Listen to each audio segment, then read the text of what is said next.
En Demos queremos difundir las novedades en las investigaciones demográficas. Platicamos con quienes las realizan y nos cuentan el cómo, el qué y el porqué de la mera sociodemografía. Es un diálogo entre estudiantes y profes de la Facultad de Ciencias Políticas y Sociales de la UNAM con los protagonistas del quehacer demográfico en México y América Latina.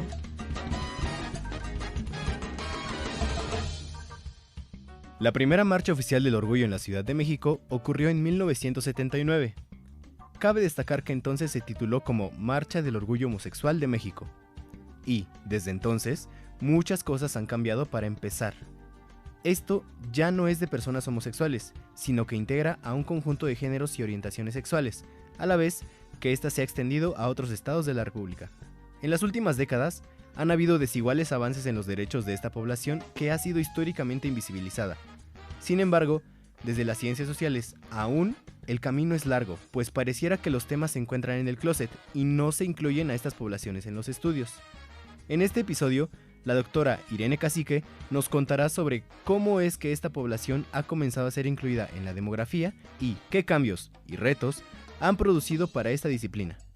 Ella es investigadora titular en el Centro Regional de Investigaciones e integrante del Sistema Nacional de Investigaciones desde 2001. Cursó la licenciatura en Sociología en la Universidad Católica Andrés Bello, en Caracas, la maestría en Demografía en el Colegio de México y obtuvo su doctorado en Sociología en la Universidad de Texas, Austin.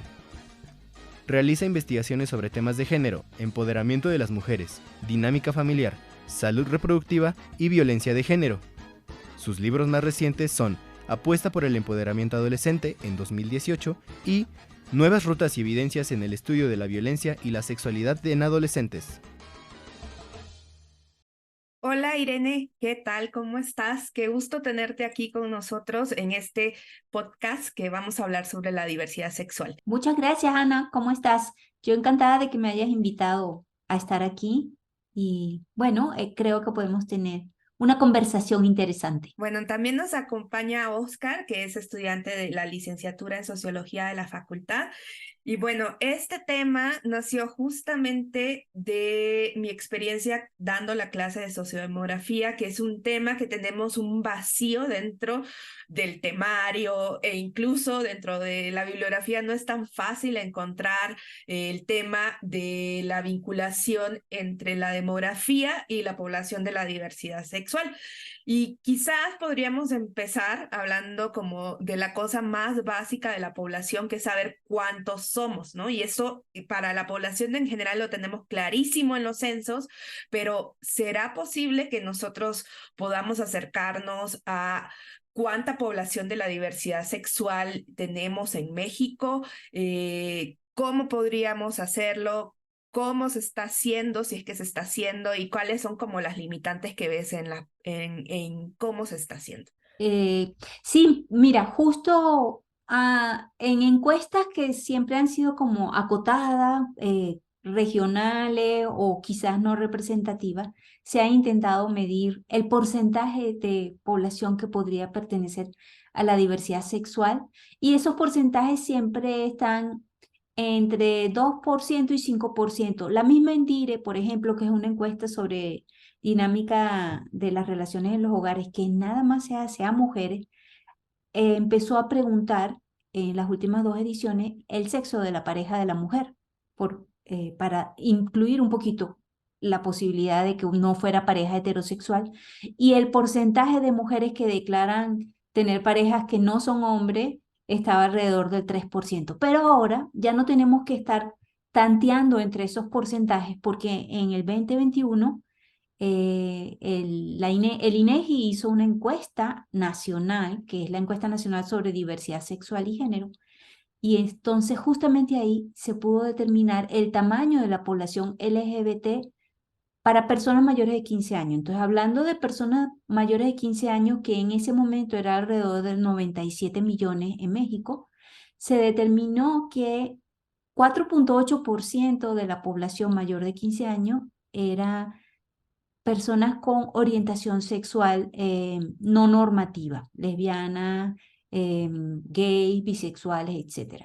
Entonces, eso representaba en ese momento, 2021, 4.6 millones de personas con orientación sexual no normativa. Y en cuanto a identidad de género, que es la otra puerta de entrada a la diversidad sexual, para personas que tienen una identidad de género no normativa, en ese momento se estimó que era 0.9% de la población, lo que eran 908.000 personas.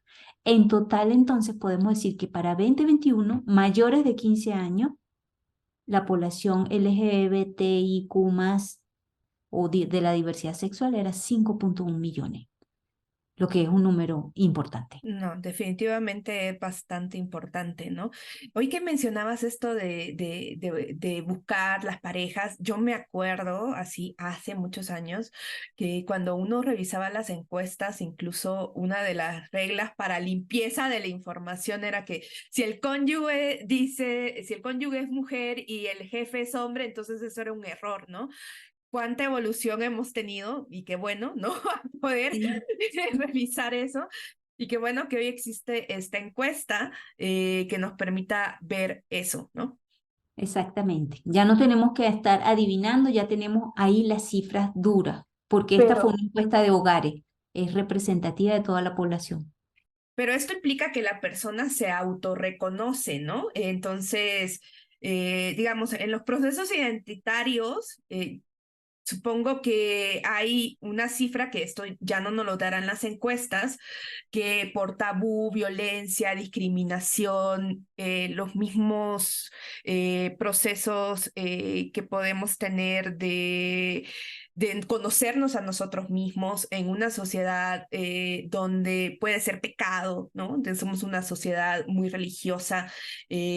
Podemos ver algunas variantes en estos datos justamente por, no sé, en las ciudades quizás es más posible que la gente se esté identificando más o se acepte más porque es más visible, ¿no? Que en otras regiones hay variación a nivel de los procesos de urbanización, de cómo se vive en las ciudades, no sé, por ejemplo, sociedades mucho más conservadoras que quizás no sean los centros urbanos. Sí, mira, cuando decimos, cuando hace unos minutos te decía, bueno, en México estamos hablando de 5 millones de personas de la diversidad sexual. Esa es la punta del iceberg, eso es lo que podemos ver, eso como tú dices, los que se declararon. Evidentemente, México sigue siendo una sociedad donde, a pesar de que hemos dado avances importantes en los últimos años, pues todavía prevalecen situaciones de discriminación hacia esta población. El temor que sienten las personas de la diversidad sexual para abrirse, para reconocerse, para identificarse así, es muy importante. Eh, es una característica que marca sus vidas y que genera mucha ansiedad y mucha depresión, mucha tristeza, mucho aislamiento para algunos. Entonces, esos 5 millones, sabemos que por lo menos tenemos 5 millones, así lo leería yo, porque efectivamente hay muchas personas que mantienen el ocultamiento de su identidad o de su orientación sexual y de hecho, tratando de aproximarnos a qué tanta población estará ocultando su identidad de género o su orientación sexual. No tenemos muchas cifras al respecto, pero un estudio que se hizo, un estudio que realizó Luis Ruiz Hernández, se publicó en 2005, pero la investigación, la encuesta se realizó en 2001 en la Ciudad de México y indagaba en personas lesbianas, bisexuales y homosexuales qué tanta proporción de ellas mantenían oculta esta identidad o esta orientación. Y era para ese momento, que estamos hablando 20 años, un poco más, 22 años, 40%, poco más del 40% de las personas reportaban que tenían miedo de que otros se enteraran de su identidad o de su orientación sexual. Yo diría que ese porcentaje no ha cambiado mucho porque otra cifra que tenemos más reciente en esta índice del 21 es que se le pregunta a las personas participantes en esta encuesta, que sí fue a nivel nacional, que a quienes le cuentan de su identidad o de su orientación. no normativa. La persona a la que más se le cuenta esta orientación o identidad es la madre. Curioso, Oh, ¿verdad? wow. Parecería que no. Hubiéramos podido pensar, yo hubiera pensado, más los amigos, más fácil, los amigos, pero no, la persona que más consistentemente se reporta es la madre. Y la madre representaba el 56% de las personas con orientación sexual diferente, no normativa, se lo habían dicho a sus madres. 41% de las personas con identidad de género no normativa se lo habían dicho a su madre. Ese es el porcentaje más alto, de ahí todos los demás empiezan a bajar, son menores los porcentajes de familiares, amigos, compañeros de trabajo, etcétera. Los padres nada más 33% en general. Hay mucha menos Wow. confianza con los padres. Pero bueno, todo esto viene, yo imagino, dictado por la masculinidad y todo lo que implica, pues salirse de la norma, ¿no? Pero bueno, con esas cifras, que son entre 56 y 41% de las mamás saben de la identidad u orientación sexual no normativa de sus hijos, pues yo diría, bueno, sí, claro. Entonces, si lo más alto que tenemos es 56, si lo redondeamos es 60%, entonces yo me atrevo a decir que seguimos clavados en que por lo menos 40% de las personas de esta comunidad LGBTIQ+, mantienen oculta su identidad y o su orientación. Entonces, yo creo que eso sigue prevaleciendo. Obviamente es distinto cuando nos movemos en distintos entornos del país, en donde resulta más fácil abiertamente ser de la diversidad sexual, es en la Ciudad de México, porque siempre es como la punta más avanzada y con mejor legislación en todo caso, también para proteger los derechos de estas personas. Pero obviamente a nivel de país, pues van cambiando estas estadísticas y no tenemos la cifra exacta de, bueno, las diferencias entre ciudades y zonas rurales, no tenemos cifras, yo no conozco, a lo mejor hay, pero yo no las conozco, pero sí sé, por ejemplo, de una estudiante que estaba haciendo su tesis sobre empoderamiento sexual de mujeres lesbianas indígenas, que Wow. venían, que todas las que entrevistó eran mujeres indígenas que se habían salido de sus comunidades para poder identificar, reafirmar esta identidad y también para darle vuelo o darle puerta abierta al ejercicio de su sexualidad divergente. Entonces, para ellas, muchas de ellas, cuando regresan, siguen regresando a sus comunidades de visita, ahí vuelven a ser la persona normativa, heterosexual o con la identidad tal. Y solamente cuando están fuera, en la Ciudad de México, pueden vivir esta otra identidad. Entonces yo diría que sí, que sigue siendo muy, muy fuerte la posibilidad de abrirse en las zonas rurales o en ciudades más pequeñas, más conservadoras. Como un dato que es curioso, pero bueno, eh, el porcentaje de población de la diversidad sexual en esta encuesta de DISEC nos da porcentajes por estado y hay 6 entidades donde hay mayor población de diversidad sexual reconocida. Entonces quizás nos habla un poquito de la facilidad de reconocerse ahí. En primer lugar está Colima, con 8.7%. Mira. Y las otras entidades que aparecen, que destacan con más porcentaje de población de la diversidad sexual son Yucatán, Querétaro, Guerrero, Aguascalientes y Campeche. Fíjate que no están citadas la Ciudad de México en estos porcentajes. Curioso también, pero sabemos que como contexto es el contexto que permite mayor libertad para Y ser una persona de la diversidad sexual. yo pensaba justamente cuando vine a la Ciudad de México, yo vengo de un país pequeño, muy conservador, y ver en la calle expresiones de afecto entre personas del mismo sexo es algo que allá no sucedía para nada. Y entonces yo decía, claro, pero también hay una cosa de las ciudades de ser un poco más como anónimo. Óptima. Sí, ¿no? Porque yo voy a El Salvador, salgo y me encuentro a 5 personas que conozco. En el bus te encuentras a tu vecina, a tu tía, tu... Entonces creo que las ciudades permiten un poco también estos procesos. Y hoy que mencionabas como las diferencias, también creo que puede estar jugando un poco la edad, ¿no? Porque la Ciudad de México es mucho más envejecida que otras ciudades, pero creo que el reconocimiento, y es algo que yo lo veo cotidianamente en los estudiantes, y que me alegra mucho, ¿no? Ver cómo pueden vivir y expresar su vida y su identidad de manera más libre y de maneras que quizás nuestras generaciones nunca lo hicieron. Creo que es algo que los jóvenes nos llevan la ventaja, ¿no? En el reconocimiento, y que quizás eso pueda estar ahí afectando un poco la distribución entre las entidades. Exactamente. Y claramente los jóvenes representan un porcentaje muy alto de quienes se están reconociendo dentro de la diversidad sexual. Y, y también yo me alegro muchísimo, muchísimo de esta posibilidad que no sigue no es que sea un camino de rosas, pero es mucho menos este, difícil que lo que fue para personas que hoy tienen 60 años, 50 años, 70, 80.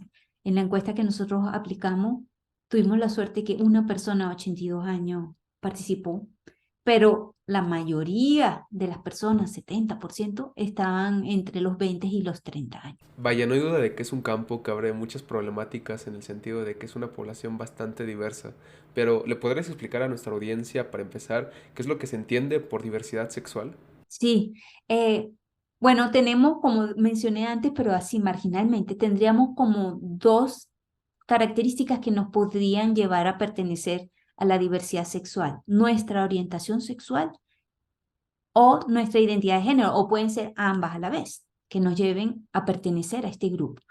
Orientación sexual es como que lo que más fácilmente se reconoce a nivel social, que es la atracción sexual por una persona. O sea, mi orientación sexual está dictada por hacia quienes siento atracción sexual, ¿no?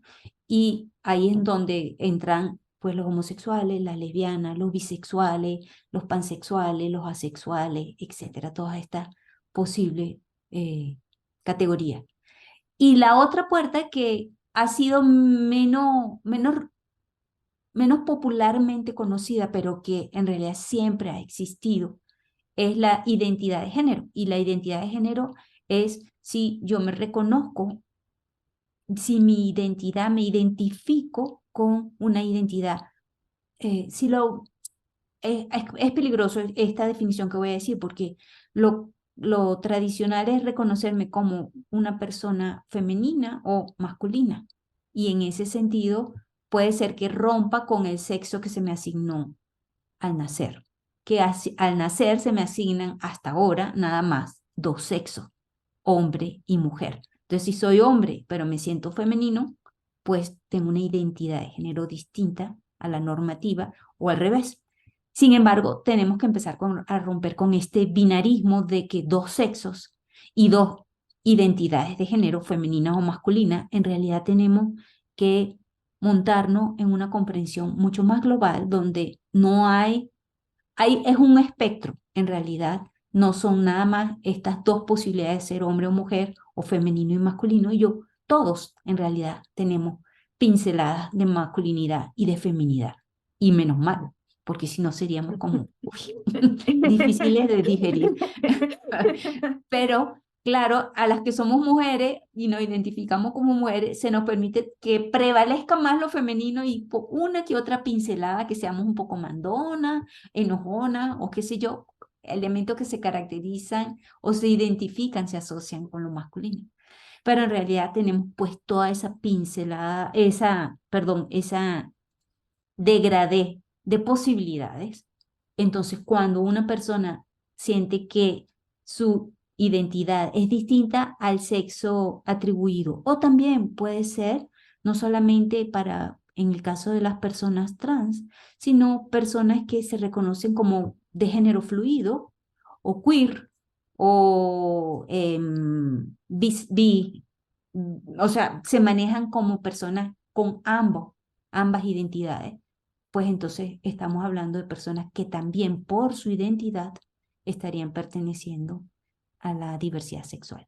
No sé si te contesté bien, Oscar. Sí, bastante claro, aunque igual quería seguir la discusión con el hecho de que el reconocimiento ha sido gradual y se han alcanzado avances en diferentes grados.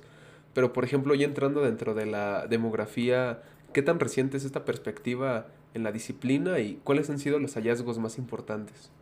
En el campo de la demografía, la mirada hacia la población de la diversidad sexual llevan bastantes años, yo diría que desde los 80, 90, empezaron a haber unos que otros estudios, pero un poco más problematizados desde la perspectiva o la preocupación por la salud y con toda el boom del SIDA en esos años, en los 80, en los 90. Hubo mucha preocupación y una parte importante de los demógrafos se sumaron a mirar todas estas implicaciones de esta epidemia de SIDA, porque, incluyendo a la población LGBT, porque los hombres homosexuales eran la población más vulnerable, en donde más prevalencia había de esta enfermedad. Eh, un poco la mirada estuvo dictada un poco por ahí y un poco también en los estudios sobre familia, también empezamos los demógrafos a mirar un poco, pues otras posibilidades de familia, otras maneras de familia a las normativas o el hombre y la mujer como padre y madre de hijos y pues otras posibilidades de familia. Empezaron a dibujarse esporádicamente estudios desde la demografía, un poco desde donde yo sé, con estas dos grandes preocupaciones, o la salud o la familia. Pero yo diría que de manera más comprometida y más permanente, la demografía desde por lo menos 12 años, hace 12 años, de alrededor del 2010, empiezan a ser mucho más consistentes los estudios sobre población LGBTIQ+. Por ejemplo, en el año 2011, una revista que es muy importante en el mundo demográfico, que es Demography, que es de Estados Unidos, pues publicó un artículo importante sobre la demografía de la población homosexual y lesbiana en los Estados Unidos, todavía muy acotado a los Estados Unidos. Y también en el 2014, otra revista muy importante para los demógrafos, que es Population Research and Development Review, PRD, publicó un número especial sobre las perspectivas de la población de las minorías sexuales.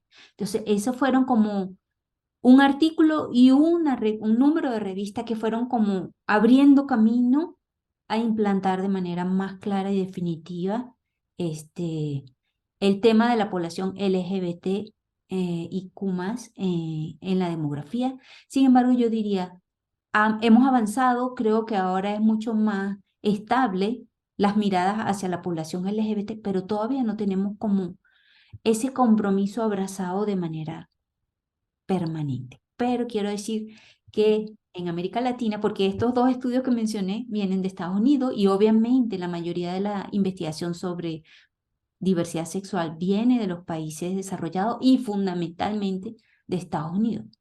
Pero nosotros en América Latina también marcamos un hito este mes, este año, desde la Asociación Latinoamericana de Población. Se acaba el 6 de octubre de conformar una red de estudios LGBTIQ+.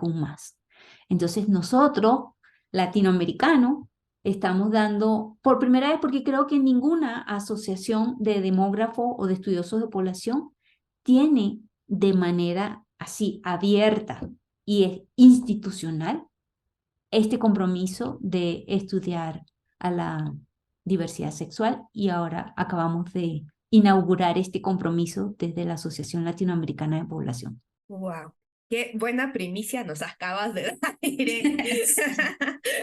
La verdad, qué alegría que se haya conformado esta red. Creo que eso va a generar pues todas las cosas que tienen que ver con mejor información, mejores redes, seguramente van a traer muy buenos resultados. con todo lo que mencionabas acerca de la diversidad sexual y los géneros no fluidos, las personas no binarias, ¿no? En demografía nosotros tenemos muchos indicadores que están en términos de hombres y mujeres, ¿no? Cuando yo estoy dando la clase de sociodemografía y estoy haciendo una pirámide de población, varias veces, en varios grupos, en varias generaciones, he dado esta clase seis veces, me dicen, y en esa foto, ¿dónde están las personas no binarias? ¿No? Entonces, creo que dentro de la demografía sí tenemos que repensar muchas de nuestras técnicas, ¿no? Y justamente yo pensaba cómo desde, si bien tenemos estos elementos y se va ampliando la parte de la investigación, cómo desde la academia podemos generar más espacios que no sean como de, estamos los que estudiamos la población LGTBI y entonces vamos a estar aquí aparte, ¿no? Un poquito creo como lo que pasó al principio con el tema de género, cómo podemos transversalizar esto, ¿no? Entonces, te quería preguntar cómo ves esto en la academia, en el día cotidiano, ya no como persona que estudia la población LGTBI, sino como persona demógrafa que se enfrenta a esto. Si además los que hacen esta investigación tienen algún proceso de exclusión, si te has sentido excluida, si te has sentido, ¿cómo se vive estudiar a esta población desde la academia? Bueno, ligando con lo que mencionaba antes, yo creo que sigue siendo algo que se abraza con más claridad, pero que sigue siendo marginal. Y desde ese punto de vista, pues creo que sí, más que los que hacemos investigación sobre la población LGBT, porque los que hacemos investigación no todos pertenecemos a esta población, pero más que nosotros, los investigadores, creo que la población LGBT evidentemente se siente no incluida, no siempre retratada en estos análisis característicos de la demografía.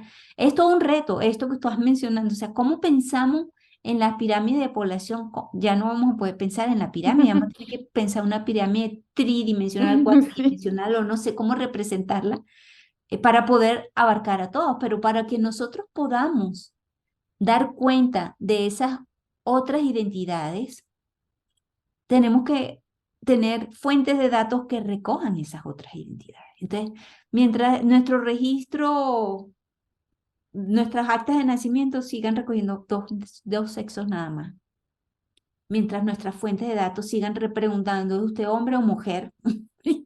No vamos a salir del hoyo. Tenemos que hacer una revolución profunda donde todos los instrumentos de recolección de información den cabida a estas otras opciones. Y no solamente de los que ya tienen claridad y que a lo mejor saben que es una mujer trans o lo que sea. Sí, porque además esto es difícil. El acta de nacimiento es algo que reportan los papás y los papás no saben cuál es la identidad ni la orientación de ese bebé. Es algo difícil en el momento en que se recaba, pero entre la población adulta que proporciona información, pues tenemos que darle cabida a esas otras identidades y tenemos que incluso un reconocimiento de los que están confusos, porque también existe un porcentaje no despreciable de personas que simplemente no están seguros cuál es su identidad de género. ¿Ok?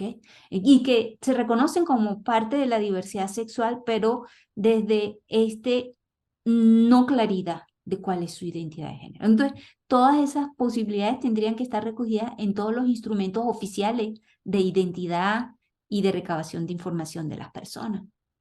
Pero ahí tenemos un largo trayecto que recorrer y de ir convenciendo a pues quienes son autoridad de la necesidad de reconocer todas estas posibilidades, darles cabida en nuestras estadísticas y hacerlas visibles, ¿no?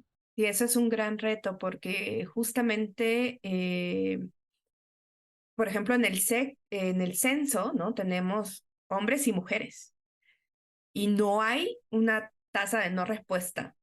Entonces, es como quién asignó.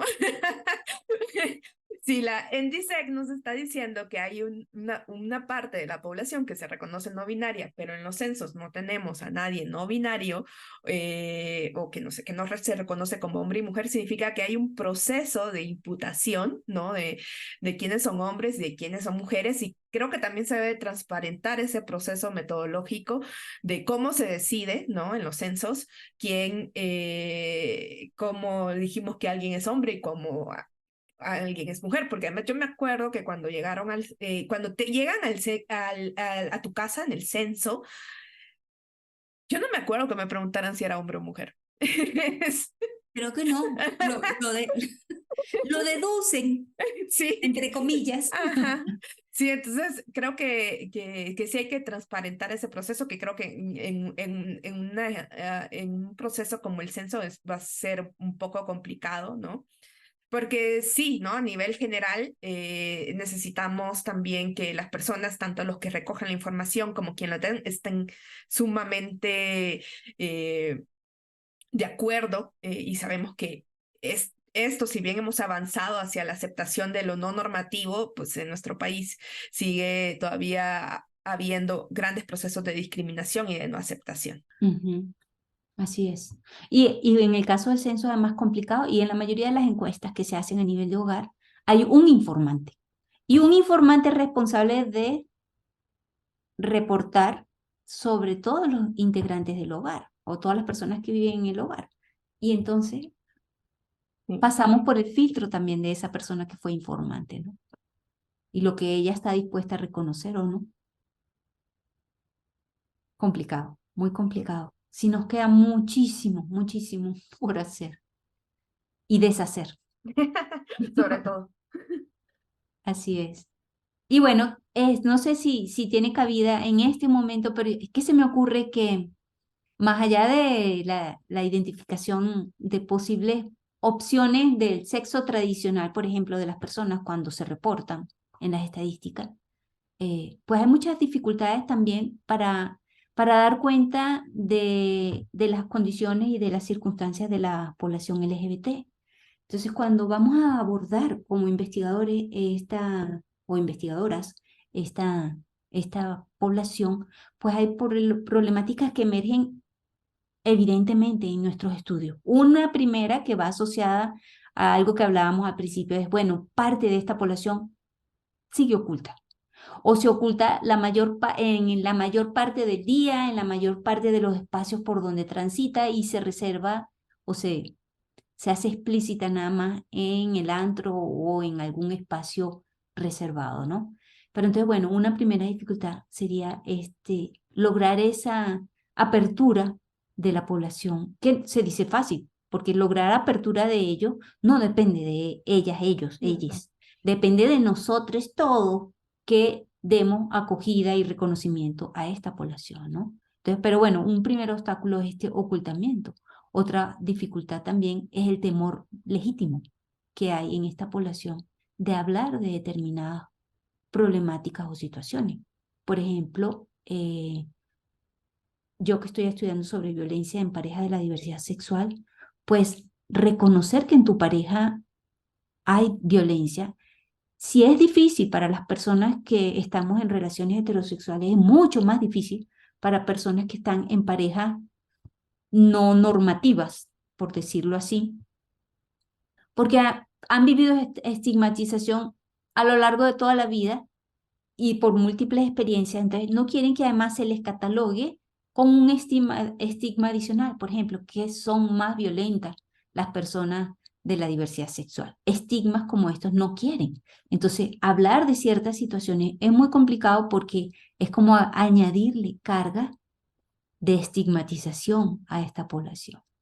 Otra problemática o un reto importante que tenemos quienes hacemos investigación sobre esta población es justamente poder contar con muestras representativas.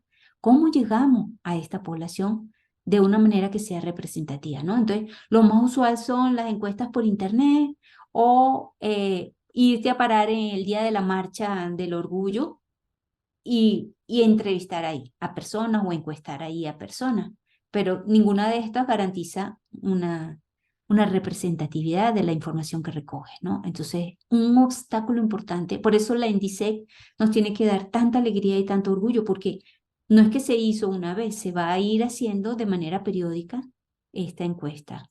Entonces, vamos a tener información representativa, pero no es nada fácil para quienes hacemos investigación hacer una encuesta que sea representativa, es demasiado costoso.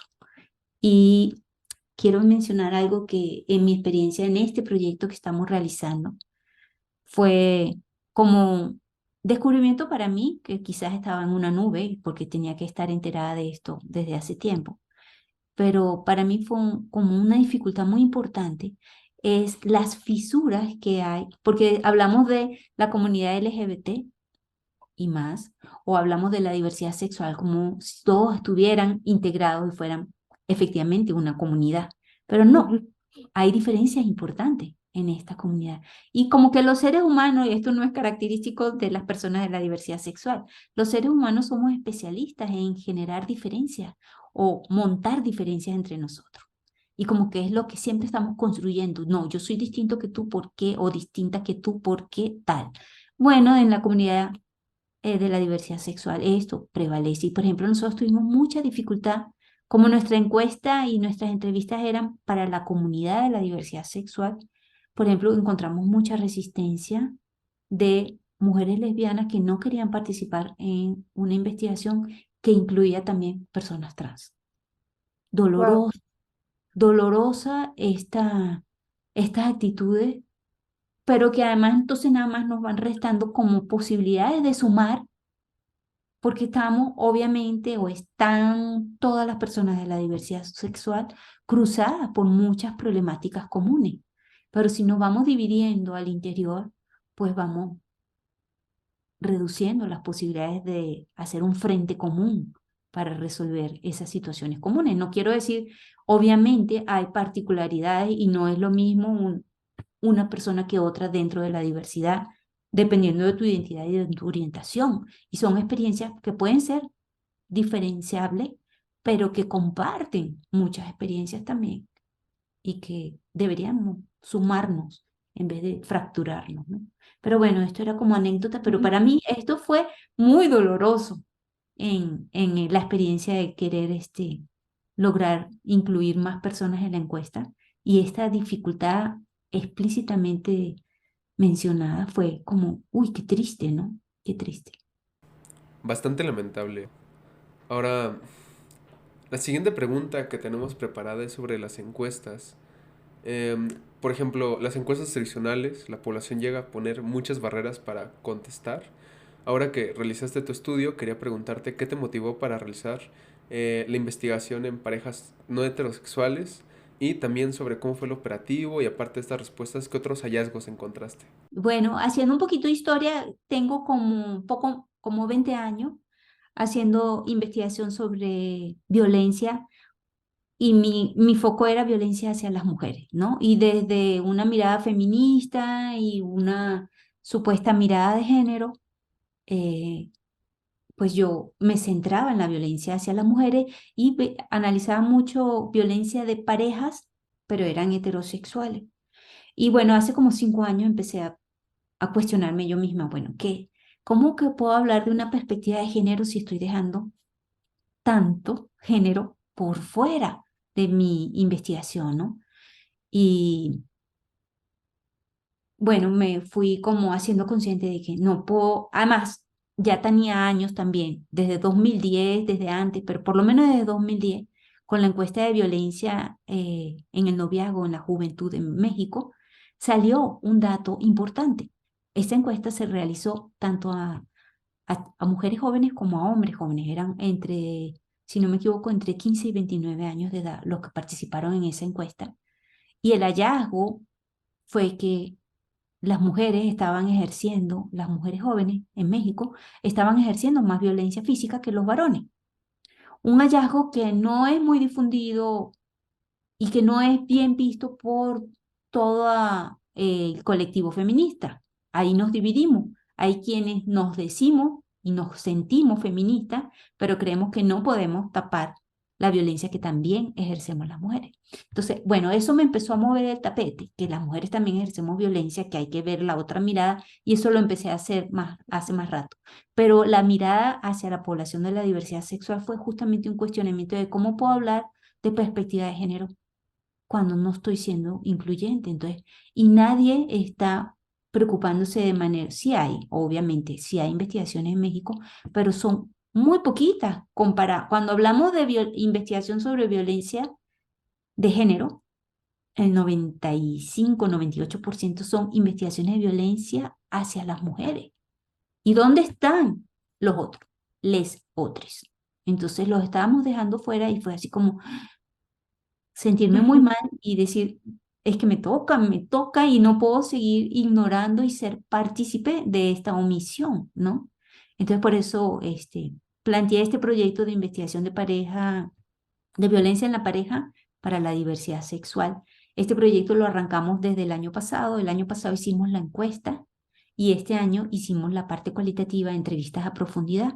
Y es un proyecto que estamos realizando con un investigador colombiano y 3 investigadores mexicanos. Entonces, tenemos información para México y para Colombia, tanto en las encuestas como de entrevistas. Y bueno, hallazgos. No me he metido todavía, la vida no me ha dado chance todavía de meterme a ver las encuestas, la entrevista. Pero la encuesta ya la empecé a ver, no la he visto a profundidad, pero de lo que he visto, sí han habido pues algunos resultados. Tendría que decir que la mayoría de los resultados no me han sorprendido porque están alineados con lo que plantea la literatura internacional. Por ejemplo, la literatura internacional te plantea que la violencia en las parejas de la diversidad sexual es tan grande en términos de prevalencia o mayor que la de parejas heterosexuales. Y los datos, eso nos están confirmando. De hecho, estamos confirmando unas prevalencias que son un poco más altas que para las parejas heterosexuales. Eso no me sorprendió. Eso lo anunciaba la literatura y no me sorprendió. Pero sin embargo, bueno, siempre pues te llaman la atención ciertas cifras, ¿no? Y cuando estamos analizando esta violencia, pues estamos tratando de hacer un análisis fino en la medida en que los datos nos lo permiten, porque nuestra encuesta tuvo un alcance limitado, nada más una muestra de 922 personas. Entonces, eso me preguntaba, ¿cómo se movieron para difundir esto? Lo difundimos por radio, hasta un TikTok hicimos, porque no veíamos que fuera aumentando y un chavo en Colombia dijo, es que no están haciendo TikTok, entonces ¿cómo le están llegando a la población? Como es una herramienta que nos estaba faltando, ¿no? Pero difundimos carteles vía digital en las redes, pegamos carteles en la universidad, hicimos lo que se nos ocurría desde nuestra mirada tradicional.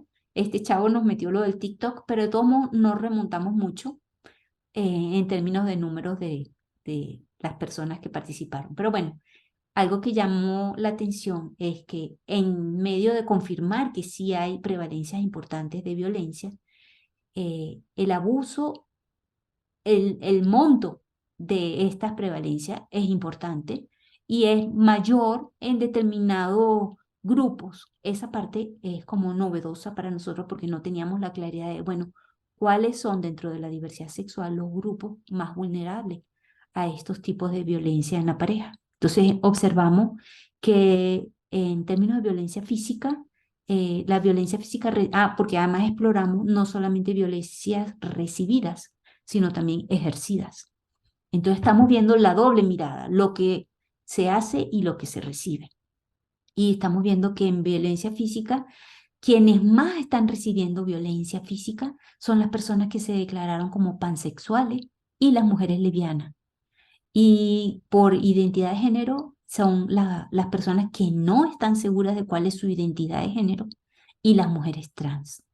Y en términos de violencia física ejercida, quienes más ejercen vuelven a ser los pansexuales, las personas pansexuales que también reciben en primer lugar mayor violencia física y en segundo lugar también ejercen mucha violencia física las personas bisexuales. En términos de violencias sexuales, encontramos que Según la identidad de género, es particularmente elevada entre las personas que no tienen clara su identidad de género. O sea, esta confusión, bueno, yo lo llamo confusión, pero en realidad no es confusión, esta condición de no tener clara tu identidad de género te potencia tu vulnerabilidad frente a las violencias de pareja. Y también es muy elevada la violencia sexual que reciben las mujeres trans.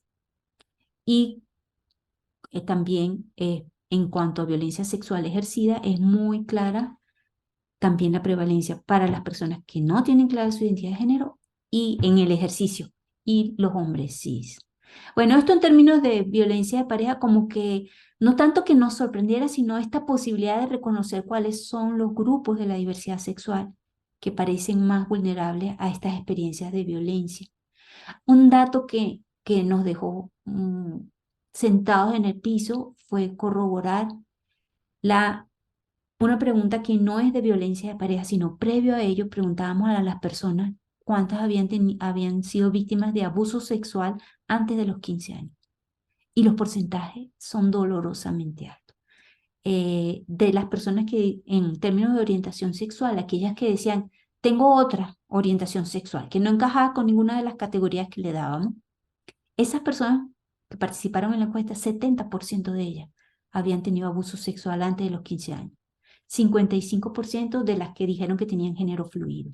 54% de los hombres trans y 49% de las mujeres lesbianas. Estos son los 4 grupos que aparecieron con mayores prevalencias de abuso sexual en la infancia. Algo que no tengo aquí la cifra a la mano, pero que también es muy evidente, es que es muy alta la experiencia de violencia, tanto emocional como física, de las personas de la diversidad sexual durante su infancia, lo que nos dispara la alerta. Obviamente, dentro de la familia, cuando hay un niño que tiene una orientación sexual o una identidad de género distinta, eso se reconoce. Las personas que están en esa situación lo saben desde muy tempranamente. Y también quienes les rodean en el hogar. Y mi temor es, por estas cifras altas de violencia emocional y física durante la infancia, es que se están castigando desde muy temprana edad y empezando por los hogares. Las personas de la diversidad sexual son castigadas y discriminadas por esas orientaciones o identidades alternativas. Entonces, bueno, esos son datos así como dolorosos comprobados con la encuesta. Todavía me falta mucho de la encuesta por analizar, así que lo voy a dejar hasta ahí nada más, pero sí hay datos interesantes y dolorosos.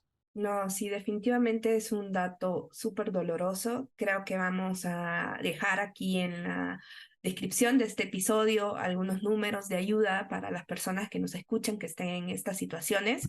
Definitivamente no es una situación que se deba de estar y que hay canales de ayuda y dónde buscar ayuda.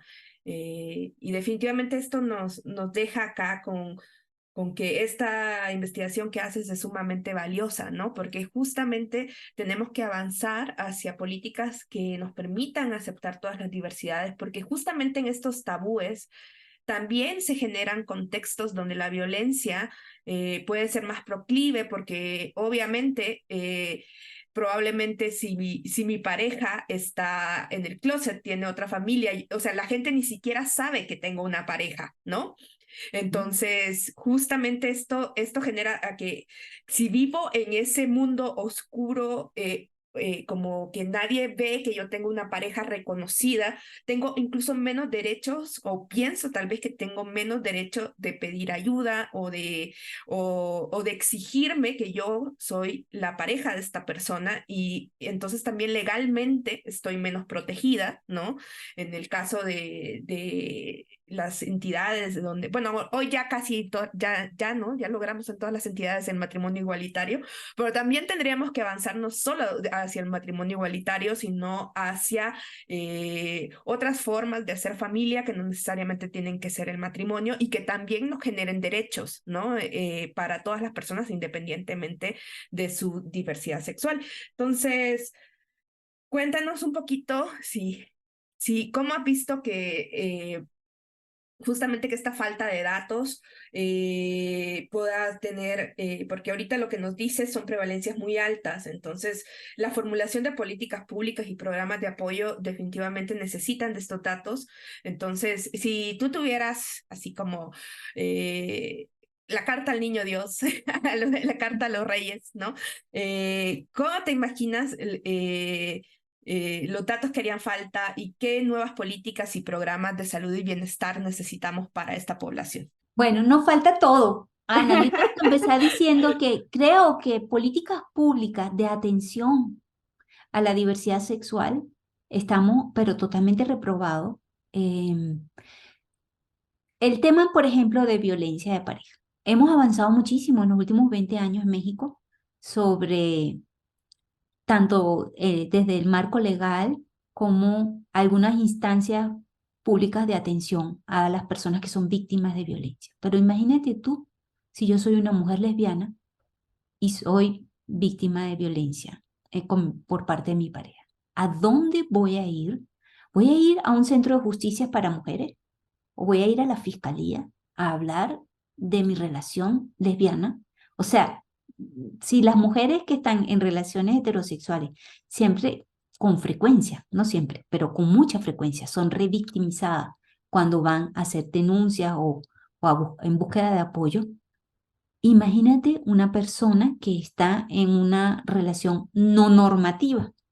¿Cómo se van a burlar? Y si es una mujer lesbiana, imagínate cómo la van a poner. Pero si es un hombre, ¿a dónde acude hoy en día un hombre que es víctima de violencia de pareja, de una pareja homosexual? No tiene dónde ir. O sea, no puede ir a estos lugares. Imagínate los del Ministerio Público atendiendo su declaración. ¿Por dónde? ¿Cómo? No, o sea, es que es tan doloroso imaginar la actitud. Entonces yo creo que lo primero que tenemos que empezar a modificar es la capacitación de las personas que están tanto en espacios de justicia, en espacios de salud, en espacios de orientación a las víctimas, para capacitarlas en el reconocimiento de estas otras identidades, de estas otras orientaciones, de la validez de ser distinto, de cómo tenemos que identificar que todas estas otras personas son tan personas como todos, como todes, que tienen los mismos derechos, el mismo derecho de ser atendidos cuando cruzan experiencias difíciles y que requieren atención y asistencia. Entonces, bueno, mi varita mágica sería modificarle la mentalidad y la sensibilidad de todos los que están en estas instancias públicas de atención, de salud, de justicia, de apoyo directo psicológico, por ejemplo, a las personas víctimas de violencia. Pero no es nada más el problema de la violencia. Esa es una de las mil problemáticas que confronta la población de la diversidad sexual. La población de la diversidad sexual confronta problemáticas muy dolorosas como, por ejemplo, no poder ser reconocido las estudiantes que tenemos que son trans o los estudiantes trans. O sea, lo primero que tiene que decirle acá es, profesor, no me llame así, sino tal, pero es que no tienen una identidad legal que reconozca eso. En algunas, por ejemplo, en la Ciudad de México, sí, creo, puedes reconocer tu identidad alternativa, pero en la mayoría de las entidades estatales, pues no es el caso. Entonces, contar con un documento que reconozca quién soy nos está faltando. Contar con un sistema de salud que esté orientado a problemáticas particulares y como muy concentradas en la población de la diversidad sexual. Y rápidamente se me vienen las condiciones de las personas trans, pero no son las únicas. En los últimos años hemos tenido una escasez de medicina de muchas enfermedades, pero ha afectado de manera particular a la población de la diversidad sexual porque los retrovirales han escaseado, ¿no? Sí. Entonces, que sigue siendo también como una condición que cruza una parte importante todavía de la diversidad sexual, ya como menos estigma, porque por suerte ahí han habido avances médicos muy importantes en términos de la atención al VIH, pero son tantas las cosas que habrían que modificar. Entonces yo creo que para poder formular políticas públicas tenemos que empezar por sensibilizar a quienes están en puestos de público, de atención a la población en general, pero que entender que la población en general incluye y que tiene que también darle cabida a la diversidad sexual y reconocer y favorecer la atención a ciertas problemáticas características de esta población. Eso está totalmente ausente. No hay ninguna instancia pública donde puedan acudir las personas públicas, estoy hablando públicas, porque hay ciertas iniciativas privadas que han dado cabida a ciertas necesidades de la población de la diversidad sexual, ¿no? Está, por ejemplo, la Clínica Condesa en la Ciudad de México desde hace muchos años y ha sido un espacio muy importante, pero que no cubre todas las necesidades de la diversidad sexual y que esto no tiene que venir desde lo privado, esto tiene que ser un compromiso público del Estado mexicano de darle atención a todas las necesidades de esta población, ¿no? Entonces, bueno, nos falta muchísimo en términos de identidad, de reconocimiento, como tú mencionabas, de otras posibilidades de familias, de otras posibilidades de relaciones íntimas. Nada más, además, estamos reconociendo parejas donde hay dos. En Sí. Argentina creo que ya hubo un matrimonio de 3. Entonces, bueno, es que dentro de la diversidad sexual, y no solamente dentro de la diversidad sexual, en las nuevas generaciones se están dando nuevas formas de relaciones íntimo-afectivas. Entonces, tenemos que reconocer también esas nuevas formas de relaciones y darles cabida, reconocerlas y respetarlas y defenderlas. Entonces, bueno, es tanto lo que se me ocurre que necesitamos que creo que lo único que puedo decir, estamos en cero y tenemos todo por hacer. Y bueno, esto obviamente cruza también ese factor que es clave para cambiar a las sociedades, que es la educación. Tenemos que cambiar nuestra educación desde la educación en preescolar, ir dando información sobre lo que es la diversidad, los derechos de la diversidad, ir inculcando ese respeto a lo distinto, a lo que reconocemos instintivamente como distinto y que no es ningún distinto, somos todos, todas personas. Entonces creo que Exacto. cruza esta vertiente, pero no es algo que vamos a lograr en 5 años o en 10 años. Así como la meta de erradicar la violencia de género es a largo plazo, o la igualdad de género es a largo plazo. Pues esta atención a la población de la diversidad es por lo menos de mediano plazo, por lo menos, ¿no? Es un reto. Ay, bueno, sí, definitivamente hay que ver el futuro un poco con esperanza. Se ha avanzado, ojalá que sigamos por este camino de avance, ¿no? Aunque en la historia de los derechos humanos no siempre es así, no es una historia lineal. Pero bueno, terminamos este podcast y este capítulo con esta reflexión. Ha sido un gustazo tenerte aquí, Irene. Creo que es un tema que nació de los estudiantes, que nos los piden, que es algo que los demógrafos tenemos que empezar a involucrarnos más, porque es algo muy importante para estas nuevas generaciones. Y bueno, no sé si podemos consultar tu proyecto en algún sitio web para que nos los mandes y lo ponemos aquí abajito en la descripción del capítulo para que te puedan ver, ¿no? Entonces nos mandas la liga y porque sin duda va a llamar muchísimo la atención de los que nos escuchan. Y recuerden que nos pueden seguir escuchando en este podcast, aún nos quedan más capítulos y suscríbanse y revisen nuestro sitio web, que además justamente para julio, que estuvimos en el marco del Día de la Diversidad, estuvimos haciendo un taller sobre la ENDISEC. Entonces en nuestro sitio web tenemos la grabación de ese taller por si quieren empezar a estudiar esta encuesta, que como ven es súper necesaria, que le saquemos mucho provecho. Nos las dieron y hoy la tenemos que explotar. Entonces, muchísimas gracias, Irene. De nada, muchas gracias a ustedes por invitarme y por hacerme parte de esta iniciativa. No, en verdad ha sido un gusto. Yo en lo personal me voy con más preguntas que respuestas y con la creencia de que nos hace falta mucho en políticas públicas. Así es. pero no nos vayamos pesimistas, vámonos afirmándonos en los pasos dados, seguro de que seguiremos dando pasos porque ya no vamos a soltar esta agenda. Bueno, hasta la próxima. Chao, un abrazo. Chao. Nos vemos.